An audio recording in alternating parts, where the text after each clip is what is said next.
Hey guys, this is Ginger and welcome back to the farm. So we did a thing today. We went and string tested Jigsaw. So Jigsaw is my almost 2-year-old marsh tacky stud colt. He will be 2 at the end of October, and currently it's like the middle of July. So he's like 19 months old or so. And he's already looking like he's pretty tall. So for the marsh tacky breed, the breed standard is 13 to 15 hands. And normally over the generations, they tended to stay on the smaller end. But probably in the last 10 to 15 years, they really seem to start changing. Especially geldings, especially depending on when they were gelded. We have several that are the 15 hand range and even taller. There's a handful that are a lot taller than 15 hands. I think there's a couple that might be even close to 16 hands. Most of the mares stay within breed standard. There are a few that I know of personally that have been sticked by veterinarians and have sticked at, right at 15 hands and maybe a little hair taller too.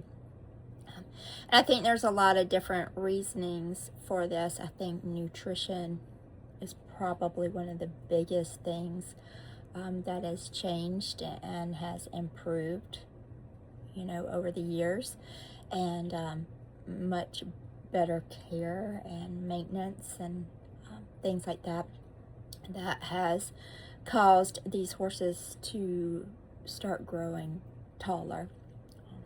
So anyway, my colt is off of a pretty rare line. There's only one breeding stallion off of that line, and my colt is a son of this horse. So we don't really know much about this line because there's so few of them. But Jigsaw, took him out to a lesson yesterday at my trainer's place, and she's got a measuring stick. So we were like, well, let's go ahead and just measure him and just see how tall he is, because he's already a lot taller than my mares. My tackies, Honey is right at 14 hands flat. Cammy is 13.2 and like 3/4. I haven't quite measured Georgia yet. Georgia's a little over 2 years old, but she's already a hair taller than her mom, so I say she's probably like 14.1 right now, but she's not as tall as Jigsaw is yet. And then my gelding that I have, who lives down at Brook Green Gardens, I want to say he was like right at 14.2, and a little chunky. He's a little chunky butt, but they're all still within breed standard. Now, I've always been a fan of shorter horses. This is one of the reasons why I really like this breed, and that's one of the main reasons that I even bought Cammy. There were several fillies that were for sale, and I picked the shortest one because I like the shorter one. So anyway, we sticked Jigsaw today, and I will show you the video of how tall he is. And we also did the string test method. I've done several of them to give like an estimate of how tall he will grow to, and they're all saying the same thing. There's several different ways that you can do the string test method. The one that I did here at the house was from the middle of the knee down to the hairline of the hoof, and however many inches that is how tall the horse should grow, and it's best accurate like around 1 year old. And it said then there's another method that you can go from the elbow down to the fetlock joint and then swivel it up, and however tall that is how tall they'll grow. And then a third method is from the point of the shoulder down to the middle of the knee, and then swivel that up to follow the shoulder line up to the wither, and however tall that is how tall they'll grow. And also, if your horse is 2 years old, however tall they are at 2 years old, you can add one more hand, and that will give you a good average too. So he's 19 months old. He's, you know, at the height that he is now. So if we added another hand to that, that would give the average. And anyway, all of those methods all say the same thing. There you go. That's fine. You can do that all you want. Good boy. Good boy. There we go. You gotta let that shoot. Perfect. Right there. Yes, really nice. A little taller, maybe. Yep. Cut right there. Right there. 14, what, 2 and a 2 half? and a half, yep. 14, 2 and a half. Now let's do the string test on his little. Pretty easy to see on him. It's poking out right there. Mm-hmm. Middle of the knee. Okay. I know I don't want you to pick it up. I just want to touch it. Yeah, right in the middle of the knee. Okay. And we flip this over. And that is supposed to be an indicator. So he'll get another, looks like 4 inches to me. Oh my God, no. So let me, now this is pretty accurate if they're 6 months old, which he is. No. We can't do another 4 inches. Let me blow your mind. So from there, Uh-huh. yeah, you're looking at 15.3. No. You can't do that. That's the old wives' tale, but I have found it to be pretty close. Oh, shit. So what does that really mean? You know, he's going to be a big one. He's going to be a big one.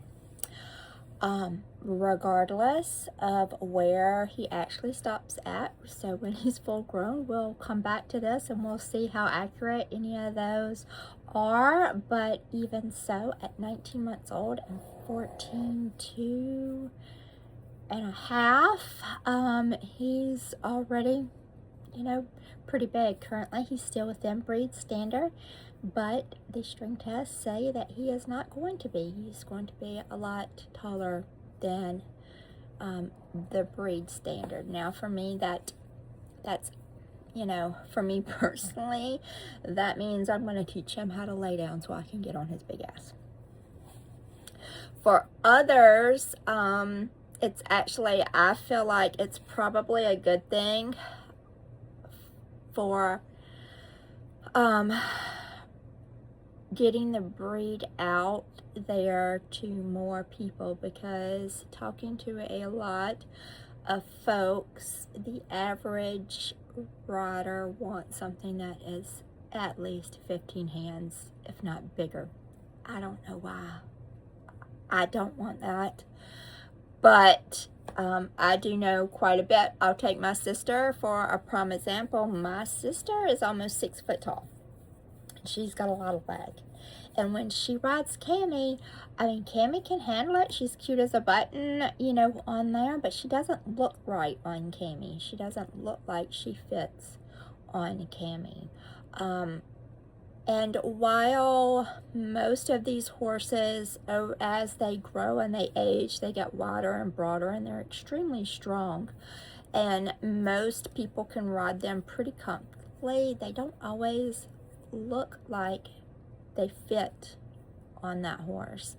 And therefore, they don't really want to ride them. And I'm talking about, like, you know, the average public and the most people that I talk to, because they're under the impression that these are small, scraggly little horses, and they don't want that. They want to feel like they have something of bone and substance. And who can handle their weight, because you know the average American is not little.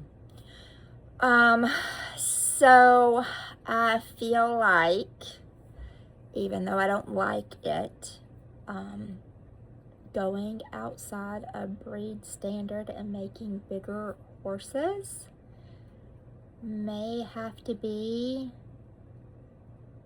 where it kind of goes a little, to get more people interested in these horses. It's such a fine line, and there's going to be a lot of disagreements on that, and I even disagree with myself majority of the time with these rare breeds.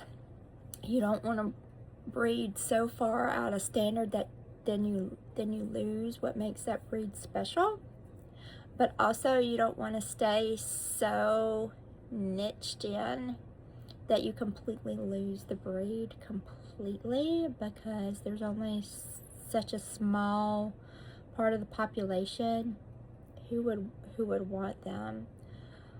So it's a balancing act, but especially if we can breed and get some bigger geldings, because everybody wants a gelding and everybody wants a big old lug of a gelding, and they are few and far in between finding. And hopefully Jigsaw will be able to help out with us in the future, with crossing with my mares and getting some 15-hand geldings on the ground that we can train and get out to the public, and you know, help show the world how fantastic these horses really are, because they are very, very special, and they are very, very talented and versatile, and they can really do anything. They just need to get into the hands of more people to prove it. So I don't know, we'll see.